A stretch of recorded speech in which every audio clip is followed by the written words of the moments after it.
Dengar baik-baik, bukan Nas'at Latif bilang, Bu. Nabi, andai saja boleh manusia sujud kepada sesamanya manusia, maka kalian istri saya wajibkan cium kakinya itu suaminya.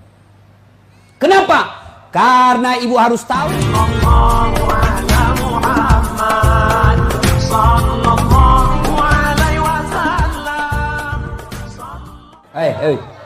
Bu, dengar dulu.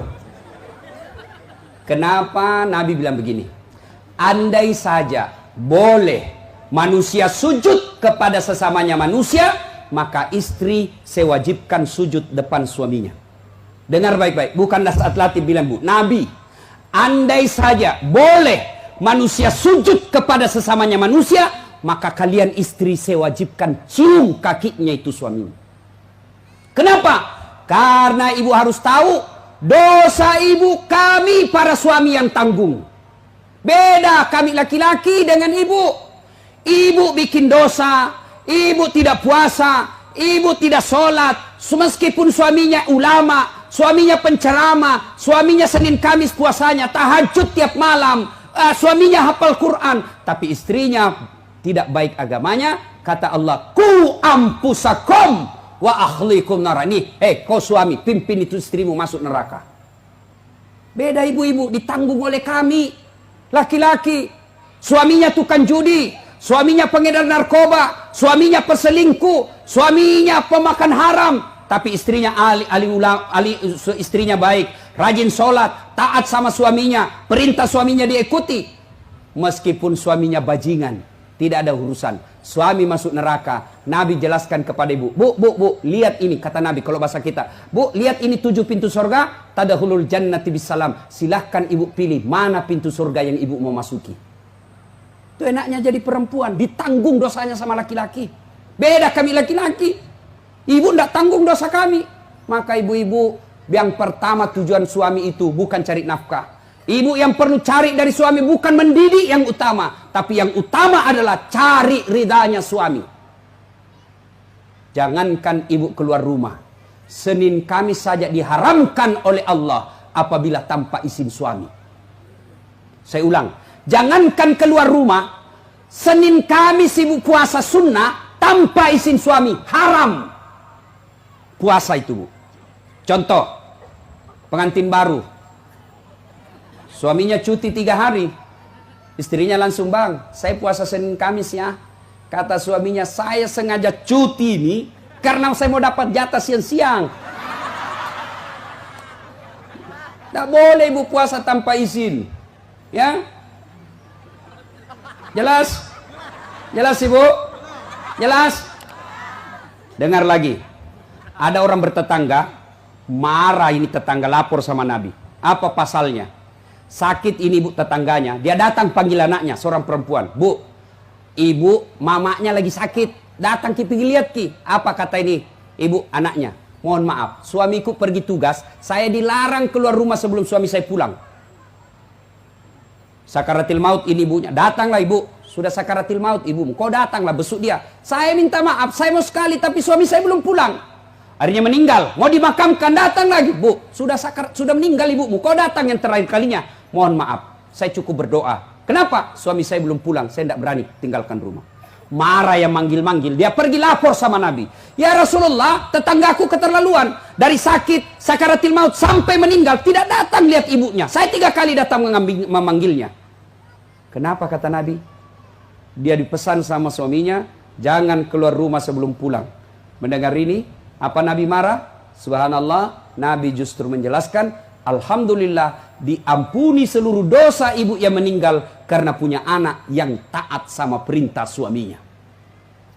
Ada ibu-ibu Bayangkari begitu sih? Ada? Yang banyak saya lihat baru 10 menit pergi suaminya juga keluar juga dia apa? Dia tawaf satu komplek. Dia kelilingi satu komplek. Masya Allah. Ya, alangkah bahagianya kita suami pergi menjalankan tugas sebagai aparat negara. Lalu istrinya sholat duha 8 rakaat. Selesai sholat duha dia kirimkan SMS suaminya. Pak, jangan menghalalkan segala cara. Rezeki sudah Allah tentukan. Meskipun bapak kejar kalau bukan rezeki, bapak tidak akan masuk. Tapi meskipun bapak tidak kejar setengah mati, kalau rezeki bapak pasti masuk. Bapak jangan menghalalkan segala cara. Salam sayang selalu dari istrimu di rumah. Bahagianya. Itu suami kalau dapat SMS begini, Bu, dia kasih lihat itu semua di kantor di polsek. Lihat kau istriku, istri yang soleha. Pernah SMS begitu suaminya, Bu? Pernah? Paling SMS, jangan lupa singgah beli gas. Masih baik kalau gas, kalau pembalut. Saya pernah rasakan ini, Pak. Saya pulang tak siang malam-malam, tiba-tiba mamanya cek SMS. Ustadz, habis pembalut. La haula wala quwwata illa billah. Saya singgah di warung, saya berdoa, mudah-mudahan tidak ada yang kenal saya. Begitu saya bayar, tiba-tiba ada ibu bilang, Ustadz beli pembalut. Langsung aku bilang, biar daripada saya melahirkan. Pak, Bapak juga jangan tipu suami istri. Pak, jangan pernah nipu istri. Alasan rapat, ternyata pergi merapat. Saya dipanggil komandan, ini namanya istri kasihan kalau sudah lapor, komandan, iya Pak, silakan lari. Ternyata pergi merapat. Pak, kadang saya ditanya, Ustadz, kenapa pangkat golongan saya tidak bisa sekali baik, Ustadz? Rezeki saya bilang, Bapak dosa sama istri. Gimana Allah mau bukakan pintu rezeki kalau orang yang setia menunggu Bapak di rumah Bapak khianati? Ya? Masih ingat waktu menikah? Apa kita ucapkan waktu menikah?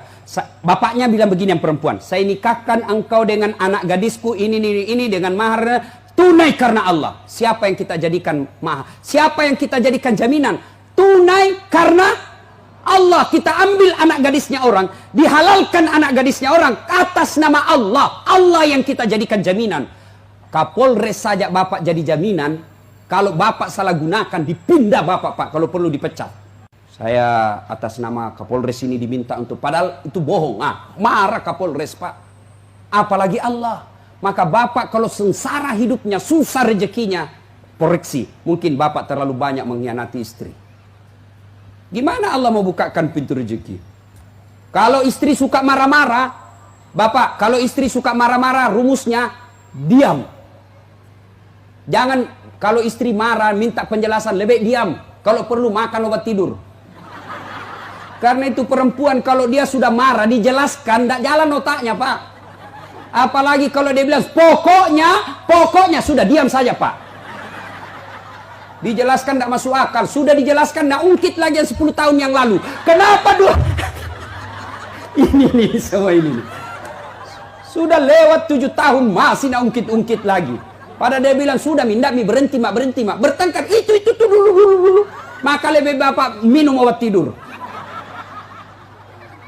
Kalau dia ngomel, Pak, maklumi saja. Kenapa? Dengar baik-baik. Ada sahabat Nabi, waktu itu Umar bin Khattab presiden, suka ngomel dan marah istrinya. Maka suaminya mau lapor sama Umar supaya dipanggil, dimarahi sama Umar, presiden.